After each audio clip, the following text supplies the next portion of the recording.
selamat datang di podcast Bible Study in Verse. Dan pada triwulan ini kita akan membahas seri baru yaitu adegan-adegan penutup. Di episode pertama ini kita akan berdiskusi bersama dengan Pendeta Ebenezer Sembiring, Direktur Departemen Pelayanan Pemuda Uni Indonesia Kawasan Tengah. Shalom Pak Pendeta. Dan kita juga bersama-sama dengan Bang Billy Sagala, yaitu seorang young professional. Selamat bergabung, Bang Billy. Shalom Alicia, Shalom Pendeta Sembiring. Pak Pendeta, sebelum kita membuka di dalam doa, mungkin boleh berikan sedikit overview ya tentang pelajaran triwulan ini, yaitu adegan-adegan penutup. Jadi ini adalah pelajaran seri yang terbaru ya untuk triwulan yang baru, pelajaran pendalaman Alkitab Universe kita, di mana di pelajaran sepanjang triwulan ini kita akan mempelajari peristiwa-peristiwa terakhir kehidupan Yesus sebagai manusia ketika dia ada di dunia ini. Jadi kita akan melihat beberapa peristiwa yang Yesus jalani mulai dari persiapannya untuk menuju penyaliban, baik sebelum dia ditangkap, ada perjamuan yang terakhir, ada pergumulan di Taman Getsemani, ada pengadilan, penyalipannya, kemudian juga nanti tentu sampai kepada kebangkitannya. Jadi tema besar kita untuk sepanjang triwulan ini bahwa adalah Tuhan itu begitu mengasihi manusia, dan kasih yang luar biasa yang Yesus tunjukkan itu tentu diwujudkan melalui peristiwa-peristiwa yang Yesus jalani sampai pada kematiannya sebagai bukti atau puncak dari kasih Yesus yang luar biasa bagi kita manusia. Mungkin itu gambaran besar untuk pelajaran kita sepanjang triwulan ini, Kak Lucy. I see. Thank you so much, Pendeta Erwin.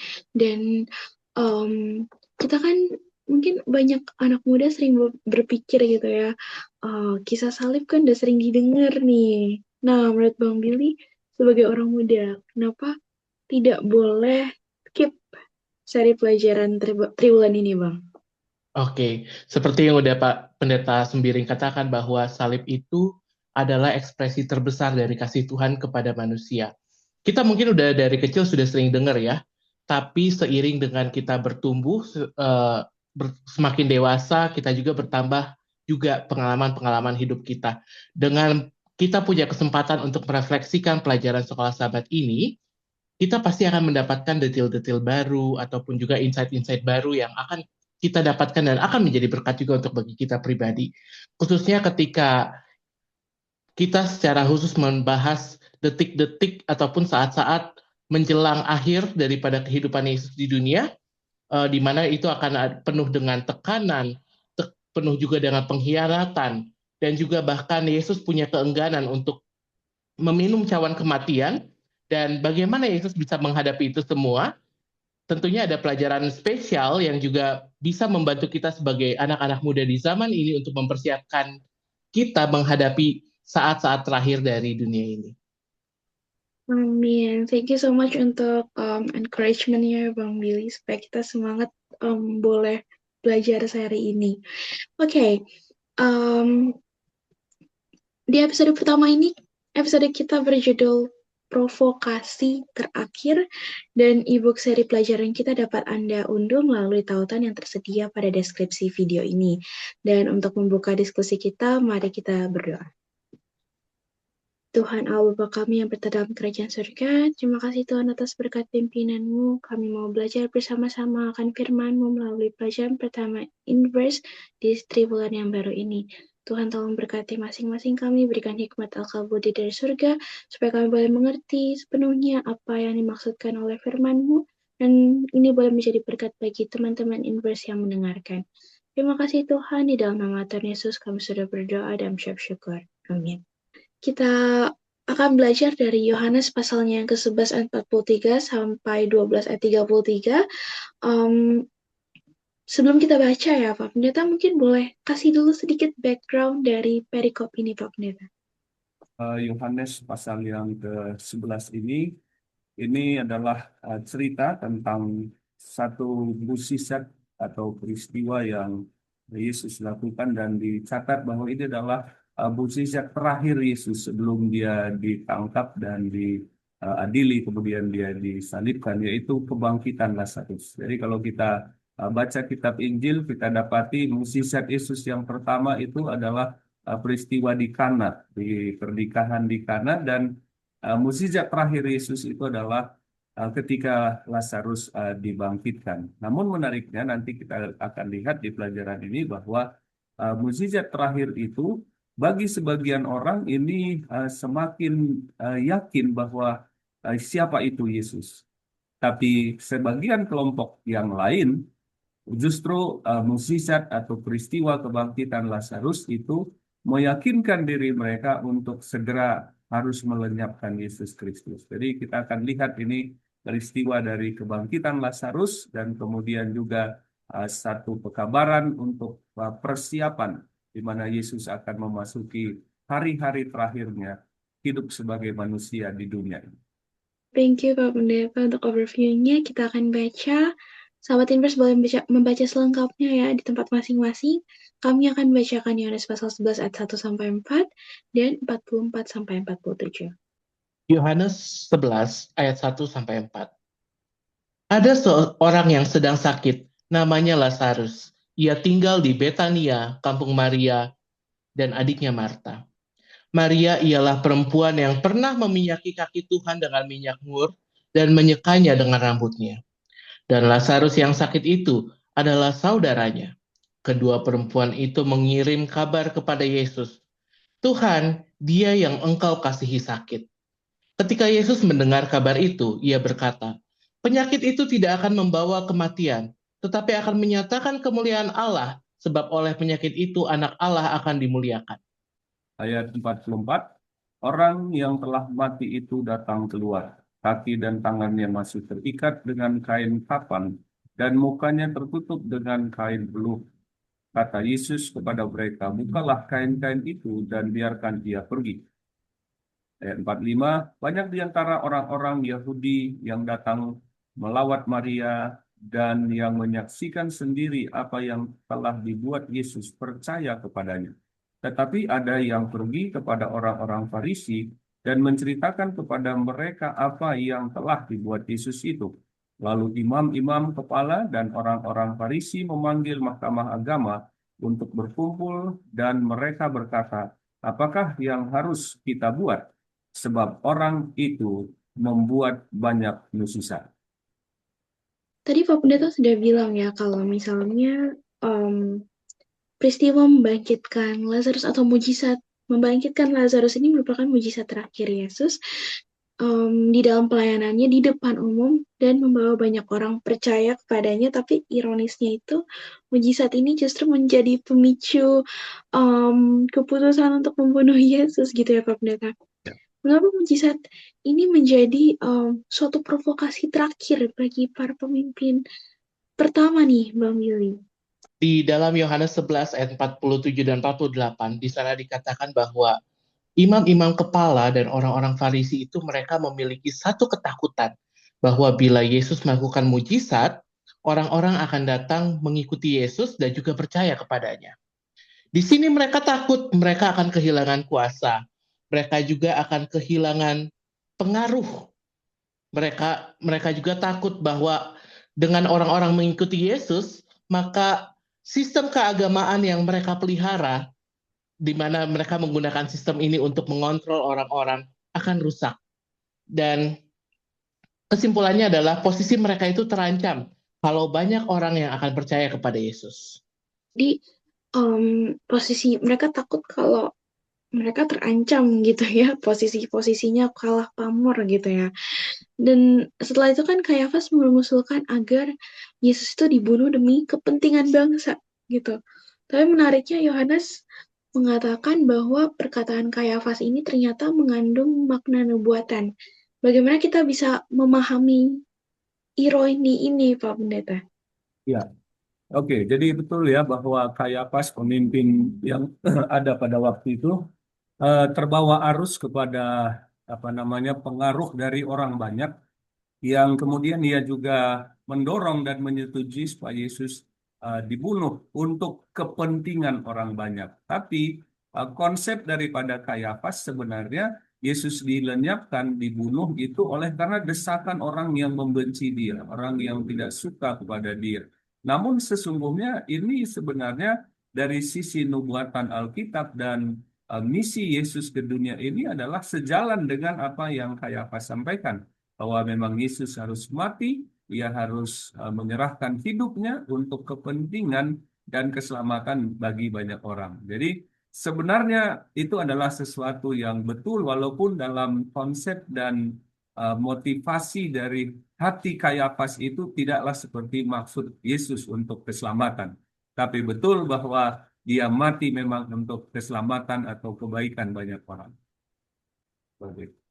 Oke, berarti motivasi Kayafasnya yang nggak bener ya Pak Pendeta ya, dari dalam hatinya gitu. Dia tidak memahami nubuatan, tapi memang jalannya seperti itu, tapi bukan maksud hatinya sebenarnya tidak seperti itu ya. Dan sesudah peristiwa tadi, Yohanes juga memperlihatkan bahwa banyak orang juga yang justru ingin memahkotai Yesus sebagai raja. Mengapa terhadap peristiwa yang sama muncul dua respons yang sangat berbeda, tetapi ternyata kedua-duanya itu sama-sama keliru nih. Maksudnya kalau misalnya Kayafas kan ingin mengusulkan Yesus untuk dibunuh demi kepentingan bangsa, itu salah. Motivasinya jelas ya, kayaknya salah gitu kan. Nah kalau misalnya orang-orang yang ingin memahkotai Yesus sebagai raja, ini kan sebenarnya di dalam kacamata kita itu suatu hal yang baik gitu, memahkotai Yesus sebagai raja. Tapi kenapa ini menjadi suatu hal yang salah, kami? Oke, meskipun kelihatannya beda ya antara respon dari pemimpin agama yang pengen menghilangkan Yesus dan juga respon dari orang banyak yang mereka mau mengemahkotai Yesus karena mereka mengharap Yesus akan jadi pemimpin revolusi, membawa kemerdekaan buat mereka saat itu. Tapi sayangnya mereka punya respon yang salah karena kedua respon mereka ini didasari oleh ambisi pribadi dan juga mempertahankan kepentingan diri. Fokus mereka itu adalah apa yang diri mereka inginkan dan juga apa yang menjadi kebutuhan mereka saat itu. Yesus telah berulang kali menjelaskan dalam khotbah-khotbahnya dan juga pengajarannya bahwa apa misi yang Yesus lakukan sebenarnya. Tapi tetap saja mereka menghubungkan pengajaran Yesus itu dengan agenda mereka pribadi, khususnya ini dengan orang banyak ya. Untuk kita saat ini, ketika kita belajar firman Tuhan, kita juga harus minta supaya Roh Kudus mengajar kita untuk bisa mendengar sebenarnya apa yang benar-benar Tuhan mau sampaikan dalam firman-Nya. Minta Tuhan juga supaya Tuhan boleh hancurkan agenda pribadi kita dan juga supaya Tuhan boleh bentuk kita agar kehendak kita seturut dengan kehendaknya. Ya, Kak Billy, memang motivasi hatinya untuk kepentingan diri sendiri ya, memang bukan karena mereka baca pelajaran kitab suci dari nubuatan-nubuatan, bukannya percaya pada Yesus, tapi malah untuk kepentingan agenda diri sendiri gitu. Dan menariknya sebelum menceritakan Yesus memasuki Yerusalem, Yohanes itu terlebih dahulu mencatat peristiwa Maria mengurapi kaki Yesus. Mengapa penulis pelajaran memberi perhatian khusus kepada kisah Maria, Pak Pendeta? Tadi sudah dibahas bahwa ada dua kelompok yang punya konsep dan motif yang salah, yang kurang tepat ya. Kelompok Kayafas dan orang banyak mau melenyapkan Yesus untuk kepentingan politik ataupun kepentingan posisinya pada waktu itu, tapi sementara ada kelompok besar juga bahkan termasuk murid-murid di mana mereka juga memiliki satu konsep yang salah, diharapkan bahwa Yesus itu adalah pemimpin secara jasmani atau secara kerajaan yang kuat. Nah, di tengah-tengah dua kelompok yang kurang atau yang tidak tepat ini ada satu catatan menarik bahwa Maria, seorang wanita yang tidak dianggap baik, adalah satu-satunya yang benar-benar ia mendengar, mengerti, ia memahami tentang kematian Yesus. Sehingga ketika orang-orang lain sibuk dengan ambisi, dengan harapan mereka, dengan kebencian juga barangkali dan juga hal-hal yang lain, Maria justru mempersiapkan kematian Yesus Kristus. Ia membasuh Yesus dengan air matanya, ia mengurapi Yesus dengan minyak ataupun parfum yang mahal. Itu semua adalah satu pernyataan iman bagaimana ia memahami bahwa Yesus akan menuju satu peristiwa, yaitu kematian melalui peristiwa yang Maria itu lakukan. Jadi ini satu teguran yang sangat keras ya bagi kita, bagaimana Maria bisa mengerti, memahami apa yang dia lakukan untuk Yesus sebagai persiapan dia untuk kematian. Dan sebelum masuk ke Yerusalem, Yesus juga berkata bahwa biji gandum harus jatuh ke tanah dan mati supaya menghasilkan banyak buah. Apa makna kematian Yesus dalam ayat ini dan apa artinya bagi kita zaman ini? Buat Yesus, kematian itu adalah kemuliaan. Kalau kita lihat di main passage kita minggu ini, berulang-ulang kali kata kemuliaan itu diulang. Dengan kematiannya, dengan Yesus rela memberikan nyawanya, maka manusia, kita juga saat ini memiliki pengharapan untuk keselamatan. Dengan menyerahkan dirinya, Yesus juga memuliakan Bapa. Ini adalah hal yang paling favorit Yesus untuk lakukan adalah melakukan kehendak Bapa. Dia bilang itu makanannya. Yesus juga memanggil kita saat ini untuk dapat mengutamakan kehidupan kekal dibandingkan kehidupan fana di dunia ini. Karena dengan melakukan hal itu kita juga memuliakan Bapa. Betul ya. Jadi diibaratkan tadi seperti benih gandum ataupun mungkin kalau di tempat kita jagung atau padi yang ditanam ya.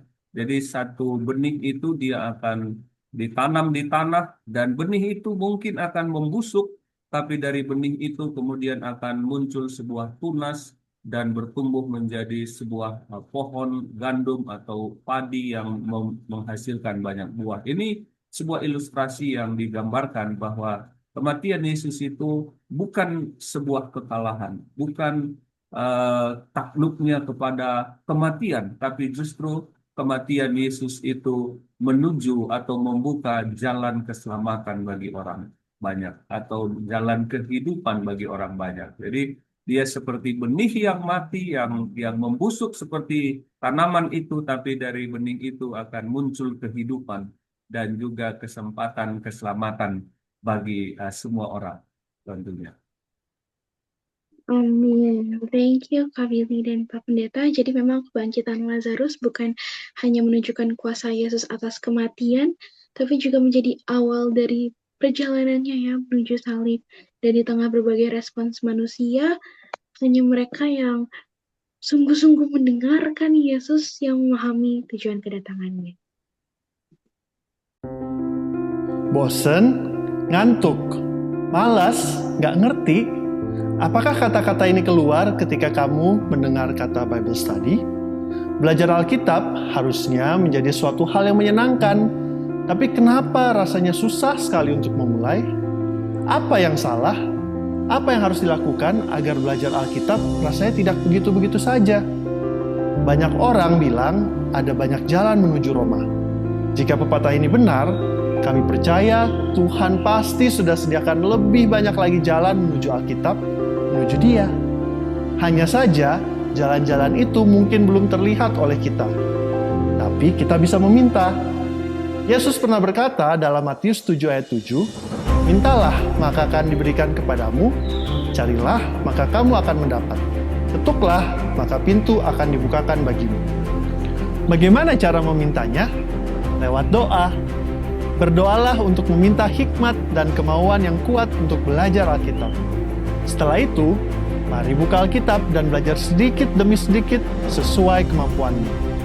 Jika kamu bingung mau mulai dari mana, Inverse Indonesia memiliki Bible Study Guide yang bisa membantumu menentukan apa yang ingin kamu pelajari.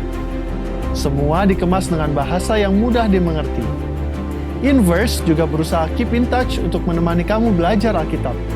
Ada sosial media, diskusi melalui podcast. Semua dilakukan untuk mengingatkan kamu bahwa kamu tidak sendiri. Bahwa kita sama-sama bertumbuh dalam Tuhan, kita belajar bersama-sama, kerja bersama-sama untuk Tuhan. Dan kalau suatu saat kamu kembali merasa jenuh atau buntu, selalu ingat, ada banyak jalan menuju Roma. Ada banyak cara untuk belajar Alkitab dengan menyenangkan, dan kami harap Inverse adalah salah satunya. Open your heart dan open your Bible. Let us dive deeper into the verse. Inverse.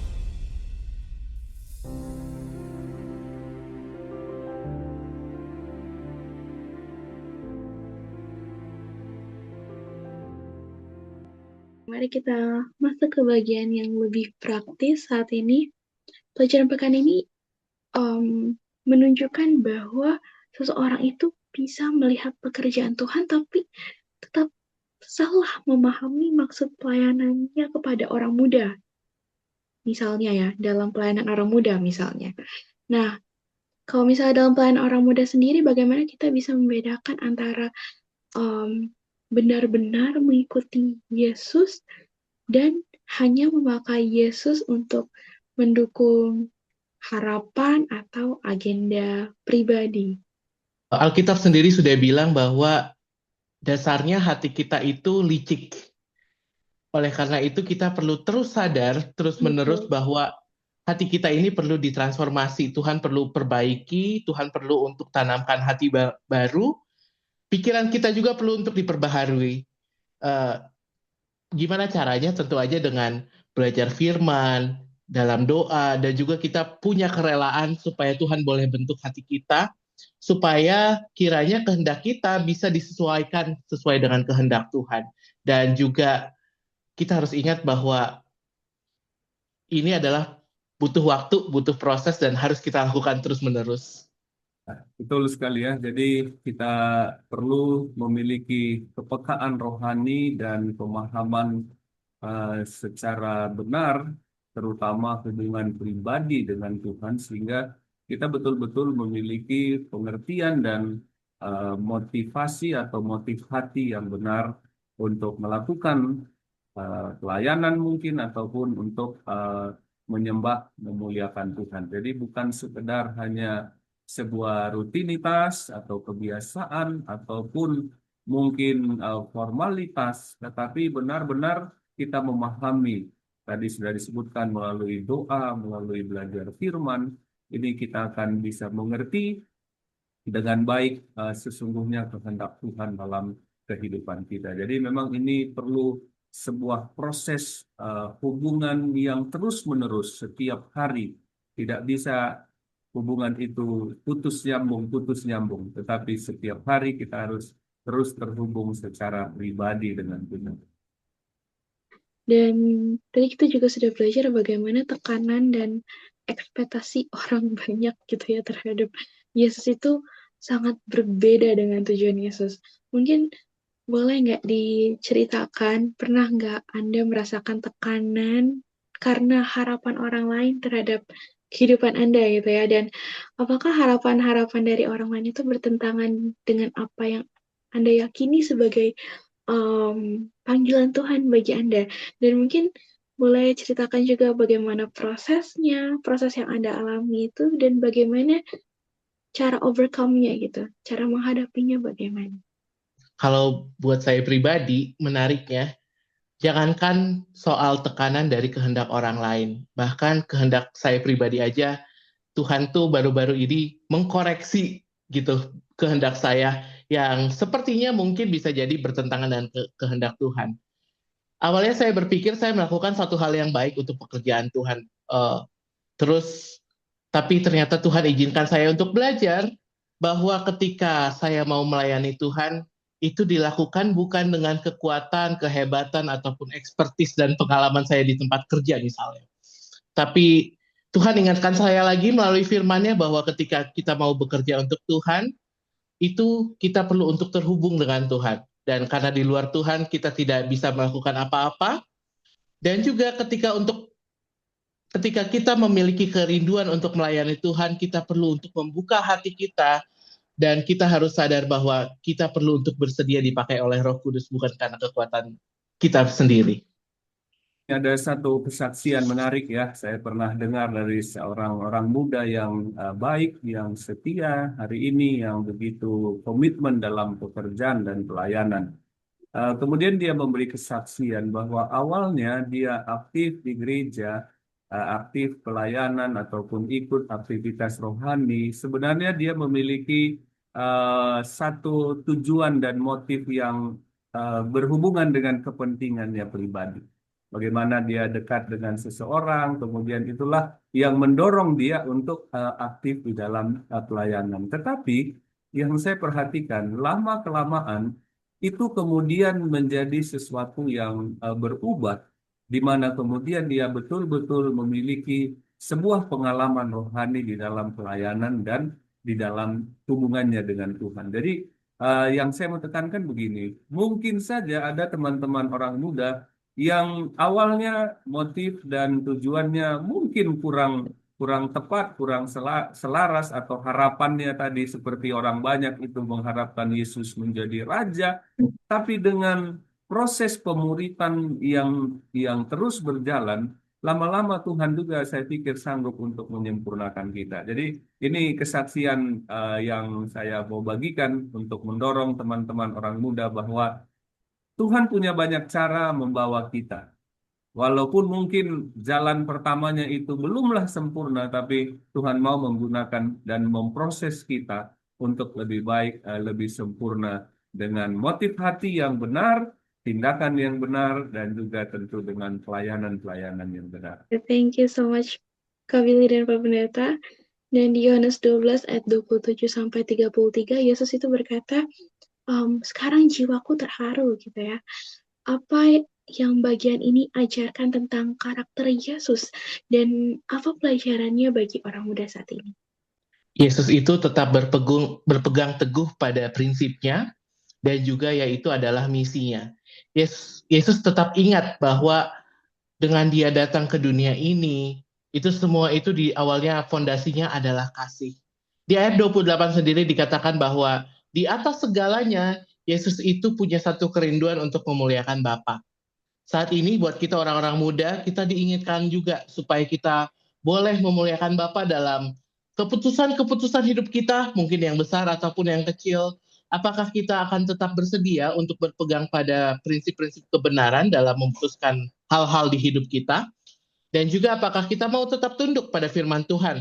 Meskipun mungkin hati kita lagi nggak mood, kita lagi goyah, apakah kita tetap mau menurut?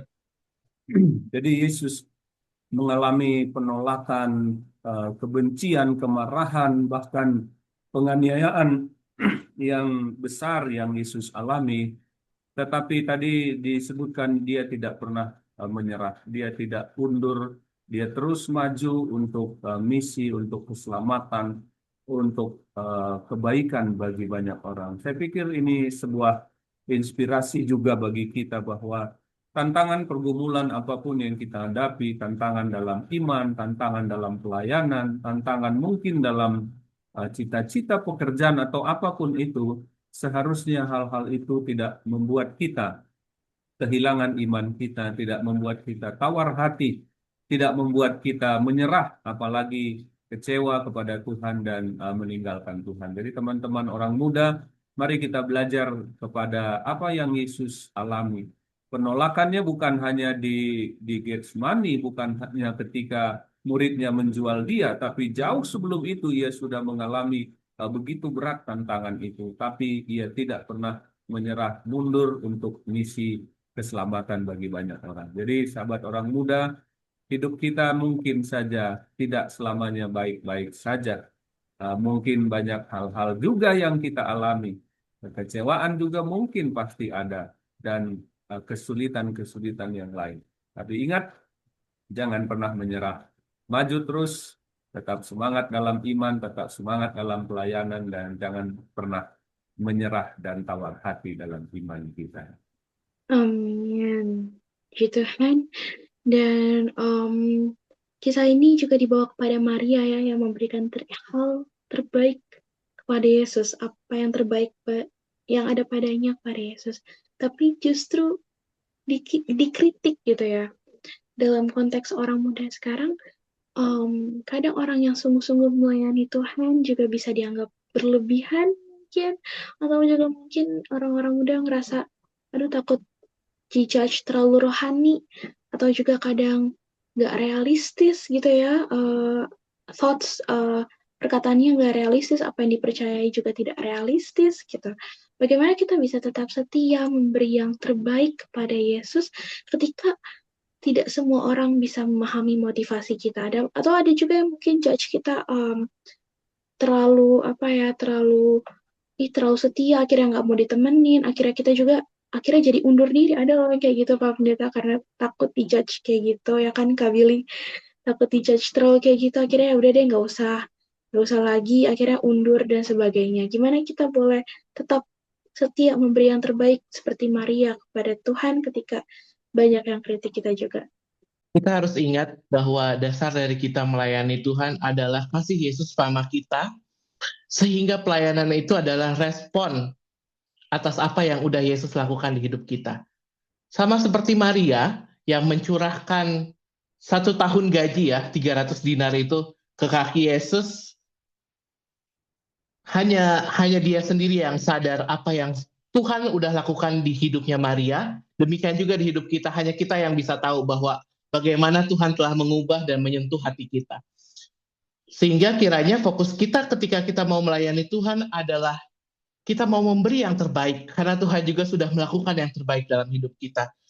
Bukan hanya sekedar pelayanan yang ala kadarnya, bahkan seluruh yang dimiliki digunakan untuk kemuliaan Tuhan. Ketika kita memang benar-benar berfokus sama kasih Tuhan, cemoohan ataupun sindiran orang lain bukan lagi jadi hal yang penting untuk kita. Mungkin kita perlu dengar juga ya 1-2 komen yang jadi kritik. Mungkin ada 1-2 hal yang bisa kita improve, tapi kalau cemoohan dan sindiran itu bukan lagi hal yang penting. Benar sekali ya, sebagai orang-orang muda kita harus tetap teguh berpegang pada prinsip kita, tidak tergantung kepada apa yang ada di sekitar kita, tidak bergantung kepada mungkin cara pandang ataupun pernyataan sikap orang terhadap kita, bahkan juga tidak bergantung kepada perasaan dan mood kita semata-mata. Karena perasaan dan mood itu bisa datang dan pergi ya, kadang dia baik, kadang juga tidak.